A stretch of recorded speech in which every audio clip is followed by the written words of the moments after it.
Premier dossier que nous ouvrons ce soir pour vous, l'affaire dite du golfe de Nice.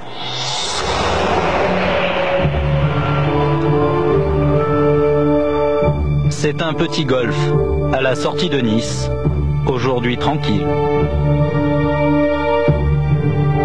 Un parcours de 9 trous, un restaurant, un practice, tout ce qu'il y a de plus habituel. Un golfe qui pourtant a été au cœur d'un scandale financier et judiciaire il y a une quinzaine d'années. Le détournement d'une subvention publique de 750 000 francs. Le procès n'a jamais eu lieu, l'argent jamais récupéré. Jean-Marie Tarragoni a dénoncé pendant des années les pratiques de Jacques Médecin, l'ancien maire de Nice. À l'époque, il était le directeur du journal Le Standard, une sorte de canard enchaîné local. Et il s'est bien sûr intéressé à cette affaire. C'est une caricature de ce qui se passe dans les années 90, à l'époque des affaires médecins, de la gestion de deux collectivités territoriales importantes, le Conseil général des Alpes-Maritimes et la ville de Nice, où l'on a des sociétés subventionnées par le biais d'associations. Et c'était pour nous, à l'époque, le détournement le plus court d'argent public que l'on ait vu, puisque l'argent promis à une association a été directement versé dans la caisse d'une société. Tout commence lors de la création de ce golfe en 1986. Deux structures au nom étrangement proches vont se monter en parallèle. La première de ces structures est montée par 3 associés. C'est une société à responsabilité limitée, la SARL du golfe de Nice. La gérante, au tout début, est une fonctionnaire de la mairie de Nice, Dominique Estrosi. La deuxième structure, qui est domiciliée à la même adresse, est une association à but non lucratif, appelée Golf Club de Nice. Celui qui s'en occupe est un homme politique local, Christian Estrosi, le mari de la gérante du golf. Inauguré en grande pompe par Jacques Médecin, le Golf Club de Nice... Seulement voilà, l'affaire ne se révèle pas aussi rentable qu'espéré. Au terme de la première année d'exercice, le déficit est de plus de 720 000 francs. La société est au bord de la liquidation judiciaire. C'est à ce moment-là qu'intervient le Conseil général des Alpes-Maritimes.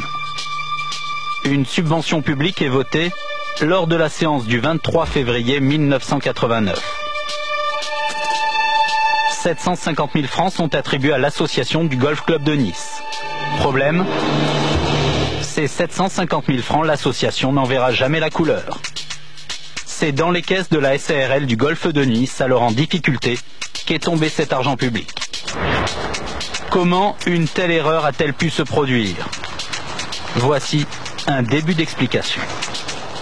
Lorsqu'il s'agit de mandater la subvention à l'association, les responsables de l'association ont donné un d'identité bancaire qui n'était pas celui de l'association, mais qui était celui d'une société commerciale qui s'appelait SARL, le Golfe de Nice.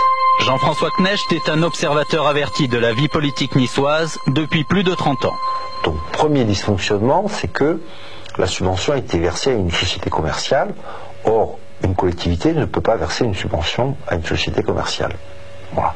Et une association qui demande une subvention et qui est en fait le paravent d'une société commerciale, c'est interdit par la loi et régulièrement sanctionné par la jurisprudence administrative. Pour tenter de comprendre comment ce tour de passe-passe financier a pu se produire, direction cette agence niçoise du Crédit Lyonnais. Hasard ou coïncidence, l'association et la SARL avaient ouvert leur compte bancaire au même endroit, et là encore, à quelques jours d'intervalle. Quand le Conseil général autorise le versement de la subvention à l'association, celle-ci fournit ce numéro de compte, le 646 202G. Mais une semaine plus tard, au moment effectif du paiement, les 750 000 francs sont crédités sur un autre compte. Le 646 144V, c'est le compte de la SARL Golfe de Nice. Un détournement de fonds publics qui aurait pu ne jamais être dévoilé sans l'expertise de ce conseiller général. Cet argent, quand il est arrivé sur le compte de la société Le Golfe de Nice, a permis d'apurer les comptes de cette société qui avait un découvert de 750 000 francs, comme par hasard, et de rendre à un certain nombre de personnes, dont Mme Estrosi, la caution bancaire dont elle s'était portée garante pour le compte de la société qui était la sienne. C'est tout. Jean-Claude Pastorelli a découvert le poteau rose quelques années après les faits. Il dépose plainte au tribunal de Nice, mais son action va rapidement tourner court. En seulement 19 jours d'investigation, et ce en pleine fête de fin d'année, la justice niçoise trouve le moyen de classer l'affaire sans suite.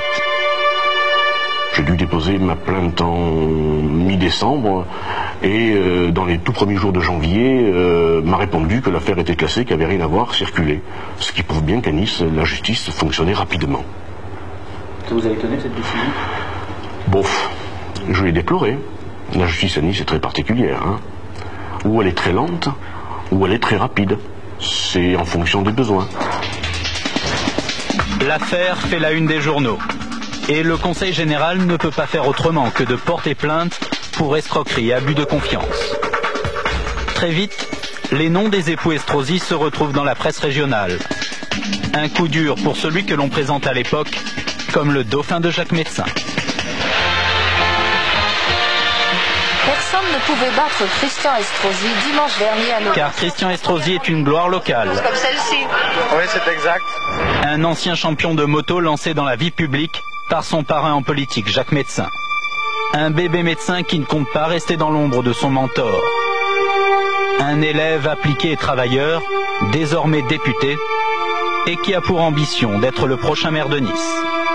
Aussi, cette histoire du golf arrive-t-elle au plus mauvais moment. À l'époque, Christian Estrosi est obligé de s'expliquer face à une caméra. Une intervention bien répétée. 3, 2, 1, quand on veut. Je n'ai rien à voir avec cette affaire qui n'est que calomnie. Deux preuves se suffisent à elles-mêmes. Je n'ai jamais appartenu au bureau du Conseil général qui a voté cette subvention et mon épouse avait cédé depuis bien longtemps ses parts dans cette société et je vous en remets personnellement la preuve. Le document que remet Christian Estrosi en dehors du cadre caméra, c'est celui-ci. Les papiers qui attestent que sa femme a vendu ses parts de la SARL du Golfe de Nice 2 mois avant le vote de la subvention. Oui, mais voilà, le même jour, les 750 000 francs étaient déjà inscrits au budget primitif du Conseil général. Les archives du département en témoignent encore aujourd'hui. Le vote définitif n'était plus qu'une formalité avec un Conseil général où il n'y avait pas un seul opposant politique. Ces rapprochements, la justice aurait pu les faire, et tous les témoins de cette affaire auraient dû être entendus. C'est en tout cas le sentiment de Joseph Ciccolini. Ce que je vois là, c'est tellement énorme. L'un des avocats à avoir alerté le procureur Montgolfier sur les 23 dossiers judiciaires ayant connu des dysfonctionnements. Là, sur le golfe de Nice et l'association de Nice, c'est Christian Estrosi et son épouse qui n'ont pas été entendus.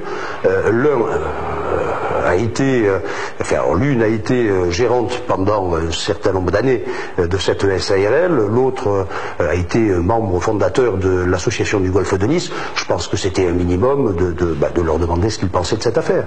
Donc ça n'a pas été fait et c'est éminemment regrettable. D'autant plus regrettable que l'affaire va être définitivement enterrée 2 ans après le début de l'information judiciaire. Le tribunal de Nice est presque désert, c'est l'été. Et en sa qualité de doyen des juges, Jean-Paul Renard va s'auto-saisir de l'affaire, comme il en a le droit. Alors que la juge d'instruction en charge de l'enquête est en vacances, Jean-Paul Renard ordonne contre toute attente un non-lieu général. Selon lui, il n'existerait pas de charge suffisante. Affaire classée. Aujourd'hui, son avocat ne comprend pas pourquoi la presse s'intéresse encore à cette histoire. Le golfe de Nice, je vous arrête tout de suite, c'est une affaire qui remonte à plus de 10 ans, qui s'est terminée par un non-lieu. Il y a eu au moins en tout cas l'inspection générale des services qui s'est penchée dans le détail sur cette affaire, qui n'a absolument trouvé aucune anomalie. Alors là aussi on peut faire ressurgir le monstre du Loch Ness, il n'existe pas. Il n'empêche, ce non-lieu en étonne d'autres, à commencer par l'actuel procureur de la République de Nice. Pourquoi a-t-on fait si peu de recherches? Est-on allé si peu loin? Et pourquoi ce magistrat intervient-il au mois d'août dans un contexte que je ne comprends pas? Il n'y avait pas d'urgence à prendre la décision. On peut comprendre qu'un magistrat en remplace un autre, mais sur des mesures urgentes, une détention.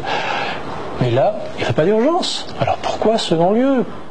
Un an plus tard, la Cour d'appel d'Aix-en-Provence statuera sur ce non-lieu à la demande du Conseil général.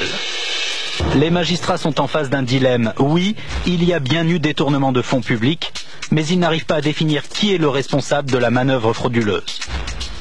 Résultat, aucune investigation supplémentaire n'apparaît utile.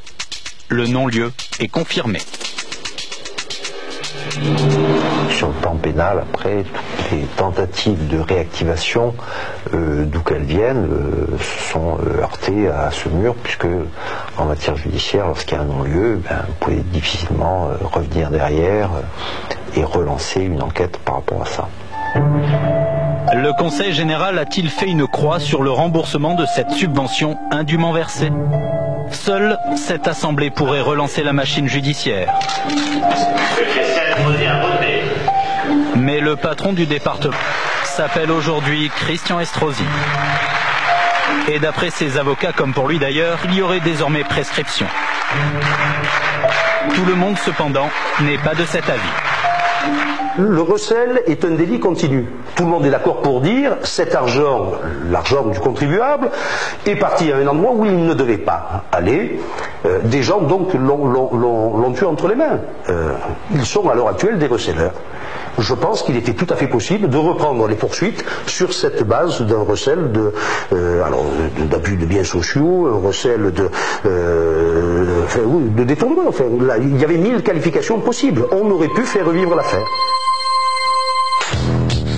Quant à Dominique Estrosi, l'ancienne gérante de la SRL Golfe de Nice, tout le monde est d'accord pour dire cet argent, l'argent du contribuable, est parti à un endroit où il ne devait pas aller. Des gens donc l'ont tué entre les mains. Ils sont à l'heure actuelle des receleurs. Je pense qu'il était tout à fait possible de reprendre les poursuites sur cette base d'un recel d'abus de biens sociaux, un recel de détournement. Enfin, là, il y avait 1000 qualifications possibles. On aurait pu faire revivre l'affaire. Quant à Dominique Estrosi, l'ancienne gérante de la SRL Golfe de Nice, nous avons essayé de la contacter. Elle a refusé de répondre à nos questions. À l'occasion d'une manifestation publique, nous sommes donc allés à sa rencontre avec une caméra.